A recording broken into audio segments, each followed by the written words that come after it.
दोस्तों, एक समय की बात है। देवी लक्ष्मी और भगवान विष्णु क्षीर सागर में शेष नाग की शैया पर विश्राम कर रहे होते हैं। तभी देवी लक्ष्मी भगवान विष्णु से पूछने लगती है, हे प्रभु, स्त्री के शरीर का वह ऐसा कौन सा अंग है जिससे उसका सौभाग्य जुड़ा हुआ होता है? कृपया आप मुझे स्त्रियों के शरीर के अंगों के शुभ लक्षणों के विषय में विस्तार से बताइए। भगवान श्री हरि विष्णु मुस्कुराते हुए कहते हैं, हे देवी, आज तुमने बहुत ही महत्वपूर्ण प्रश्न किया है।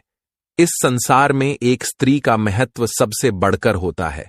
अलग अलग अवस्थाओं में स्त्री अपना कर्तव्य निभाती है। कन्या के रूप में वह पिता के घर में सौभाग्य लेकर आती है, एक पत्नी के रूप में अपने ससुराल में सौभाग्य लेकर जाती है और एक माता के रूप में अपनी संतान को सौभाग्य प्रदान करती है। किंतु वह पत्नी के रूप में ही अपना सर्वश्रेष्ठ कर्तव्य निभाती है। एक स्त्री के शरीर के अंगों से ही उसके आचरण और सौभाग्य का पता चलता है। ऐसे शुभ अंगों वाली स्त्री अपने पिता, पति तथा पुत्र के लिए बहुत ही भाग्यशाली होती है। हे देवी, आज तुमने जो प्रश्न किए हैं, उन सभी प्रश्नों का उत्तर देने से पूर्व मैं तुम्हें एक महान सती का इतिहास सुनाता हूं। वह सती है दामोदर की पत्नी, जिन्होंने अपने महान त्याग से मुझे प्रसन्न किया था। हे देवी, जो भी मनुष्य इस महान कथा का श्रवण करता है, उसके समस्त पापों का और उसकी दरिद्रता का नाश होता है। इसीलिए आप इस कथा को ध्यान से पूरा जरूर सुनना। देवी लक्ष्मी कहती है, हे प्रभु, आप मुझे उस महान सती की कथा अवश्य सुनाइए। मैं इस कथा को ध्यानपूर्वक सुनूंगी। भगवान विष्णु कहते हैं, हे देवी, पूर्व काल की बात है। कांची नगर में भक्त दामोदर दास और उनकी पत्नी निवास करते थे। उनके घर में उन दोनों के अलावा अन्य कोई नहीं था। दोनों ही परम दयालु और श्रद्धालु थे। उन दोनों की प्रकृति अत्यंत उदार थी। दोनों ही परम संतोषी और भगवत भक्त थे। दामोदर प्रतिदिन गांव से भिक्षा मांगकर लाते और उनकी पत्नी भोजन बनाया करती थी। यदि उनके द्वार पर कोई अतिथि आता तो वे उसकी सेवा करते, उसे भोजन कराने के बाद ही भोजन किया करते थे।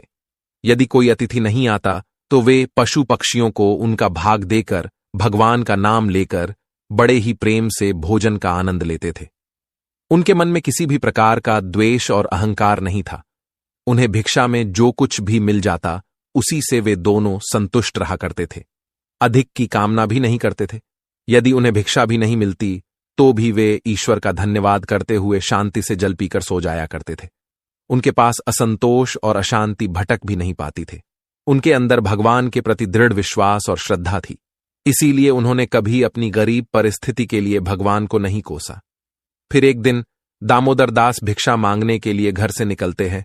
द्वार द्वार भटकने पर भी उन्हें किसी ने भिक्षा नहीं दी। उस दिन उन्हें अन्न का एक दाना भी नहीं मिला, जिससे निराश होकर दामोदर दास अपने घर पर आ गए और अपनी पत्नी से कहने लगे, हे प्रिय, आज तो भिक्षा में अन्न का एक दाना भी नहीं मिला है। लगता है आज के दिन भूखा ही सोना पड़ेगा। शायद प्रभु की भी यही इच्छा है।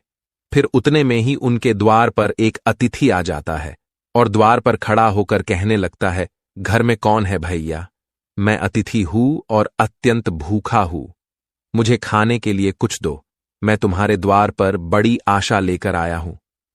दामोदर ने देखा कि द्वार पर एक अत्यंत वृद्ध बूढ़ा व्यक्ति खड़ा है, जो बहुत ही कमजोर और भूखा दिखाई पड़ रहा था। उसे देखकर दामोदर दास ने उन्हें प्रणाम किया और इस प्रकार से कहने लगे, हे स्वामी, पधारिए, इस गरीब के घर पर आपका स्वागत है। इस दास के लिए क्या आज्ञा है? फिर उस बूढ़े साधु ने कहा, हे विप्रवर, मैंने सुना है कि तुम अतिथि का बड़े आदर के साथ स्वागत करते हो तथा उन्हें भोजन प्रदान करते हो। तुम्हारे द्वार से कोई भी प्राणी लौट कर नहीं जाता, इसीलिए मैं तुम्हारे द्वार पर आया हूं। तुम भगवान विष्णु के बड़े भक्त हो, इसीलिए मुझे विश्वास है कि तुम मुझे खाने के लिए कुछ न कुछ अवश्य दोगे। इसीलिए मैं मुट्ठी भर अन्न पाने के लिए तुम्हारे द्वार पर आया हूं। कृपा करके मेरी भूख मिटाओ। मैं भूख से अत्यंत व्याकुल हो रहा हूं। कई दिनों से मैंने भोजन नहीं किया है। मेरे अंदर अब चलने फिरने की भी शक्ति नहीं है। यदि मुझे अन्न नहीं मिला तो मैं तुम्हारे द्वार पर ही प्राण त्याग दूंगा। उस बूढ़े साधु के ऐसे वचन सुनकर दामोदर दास को बहुत दुख हुआ। फिर दामोदर दास ने उस बूढ़े साधु को सहारा देते हुए घर के अंदर बुलाया। दामोदर ने अपनी पत्नी से कहा, हे प्रिय, घर पर अतिथि आए हैं, उनके लिए भोजन का प्रबंध करना होगा। यह सुनते ही दामोदर की पत्नी ने कहा, हे स्वामी, घर में मिट्टी की फूटी हुई खाली हांडी के अलावा कुछ नहीं है। घर में अन्न का एक दाना भी नहीं है। हमें तो भूखा रहते हुए 2 दिन बीत गए हैं। अब इस अतिथि को हम क्या खिलाए? आज भी आप भिक्षा में कुछ भी नहीं लाए हैं। दामोदर कहने लगे, हे प्रिय, यह बूढ़े साधु अत्यंत भूखे हैं, चलने में असमर्थ है। ये बड़े सौभाग्य से हमारे घर पर पधारे हैं। यदि हम अपने घर पर आए अतिथि की सेवा नहीं करेंगे तो हमें महापाप लगेगा। अतिथि को हम घर से भूखा नहीं भेज सकते। दामोदर की पत्नी मन ही मन भगवान से प्रार्थना करते हुए कहने लगी, हे गोविंद, इतनी कठोर परीक्षा क्यों ले रहे हैं? फिर अगले ही क्षण उस सती के मन में एक योजना आई और वह बड़ी प्रसन्न हुई। उसने अपने पति से कहा, हे नाथ, आप चिंता न कीजिए, आज अतिथि की सेवा बड़े प्रेम से होगी। आप पड़ोस से कैंची लेकर आइए। ये बात सुनकर दामोदर को आश्चर्य हुआ और वे तुरंत ही दौड़कर गए और पड़ोस से एक कैंची लेकर आ गए और कहने लगे, हे प्रिय, ये लो कैंची, अब बताओ इससे अतिथि की सेवा कैसे होगी? दामोदर की पत्नी ने कहा, हे स्वामी, आप इस कैंची से मेरे केश काट लीजिए। यह बात सुनते ही दामोदर अचानक से चौंक गए और कहने लगे, हे देवी, स्त्री के केश ही उसके सबसे बड़े आभूषण होते हैं। केश के बिना स्त्री का सौभाग्य और चरित्र भी नष्ट हो जाता है। स्त्री के लंबे केश ही उसकी सुंदरता के प्रतीक होते हैं। मैं यह पाप नहीं कर सकता। दामोदर की पत्नी ने जोर देते हुए कहा, हे स्वामी, आप चिंता न कीजिए, शायद यही प्रभु की इच्छा है। आप निसंकोच होकर केश काटिए। फिर दामोदर ने कांपते हुए हाथों से चारों ओर के केश छोड़कर बीच के सारे केश काट लिए। दामोदर की पत्नी ने उन केशों को लेकर उनसे एक डोरी बना दी और कहा, हे स्वामी, आप इस डोरी को लेकर बाजार में जाइए और इसे बेचकर भोजन की सामग्री लेकर आइए। फिर दामोदर दास उस डोरी को लेकर बाजार गए।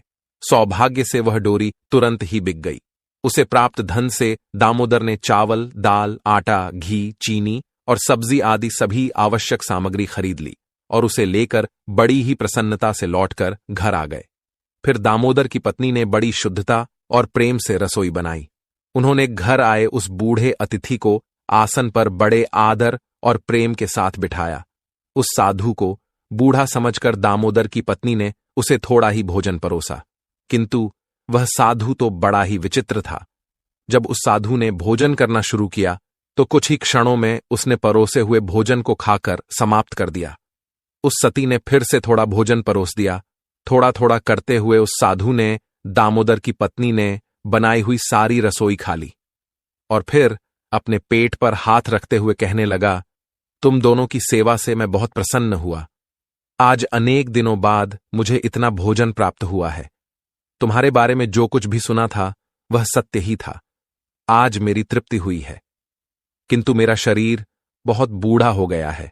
आज मेरे लिए चलना संभव नहीं है, इसीलिए मैं आज के दिन आपके घर पर ही विश्राम करता हूं। शाम को केवल 1 हांडी चावल से काम चल जाएगा।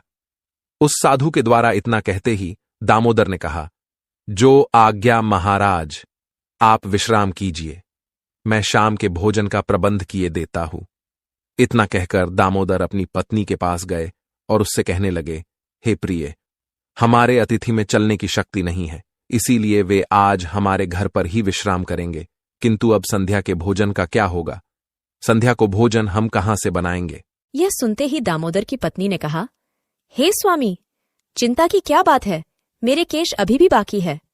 आप फिर से मेरे केश बेचकर बाजार से सामग्री लेकर आइए। अब फिर से कैंची चली। सती के केश टूटे और उससे रस्सी बनी। दामोदर फिर से उस रस्सी को लेकर बाजार में गया।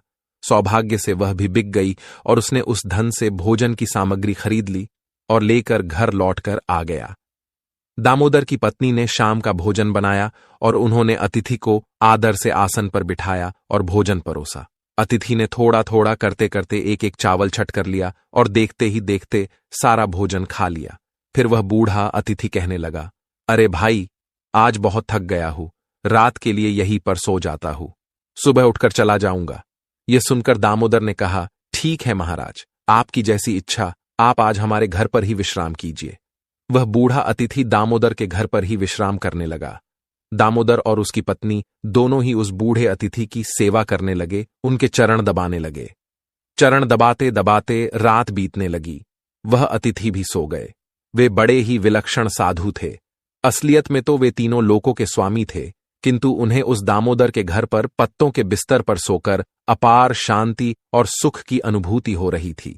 साक्षात भगवान विष्णु ही वृद्ध का वेश धारण करके दामोदर के घर पर विश्राम कर रहे थे।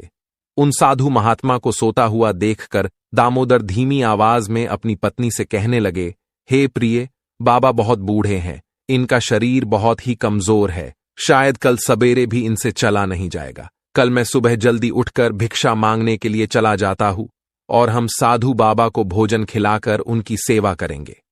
आंख बंद किए हुए उन साधु बाबा ने दामोदर की यह बात सुन ली। उन दोनों पति पत्नी का त्याग और उनका अतिथि प्रेम देखकर संपूर्ण विश्व का पालन करने वाले भगवान विष्णु की आंखें भर आई। श्री हरि तो भक्त वत्सल है, वे जो भी लीला रचते हैं उसमें उनके भक्तों का ही कल्याण होता है।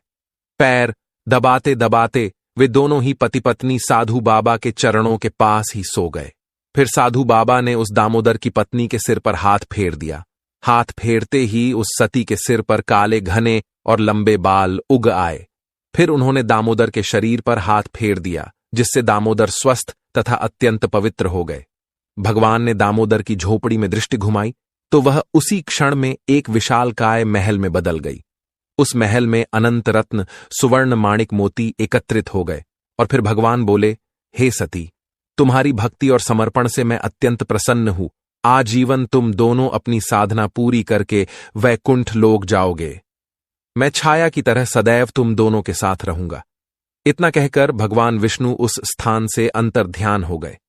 कुछ देर बाद जब दामोदर की पत्नी की नींद खुली तो वहां का नजारा देखकर वह आश्चर्यचकित हो गई।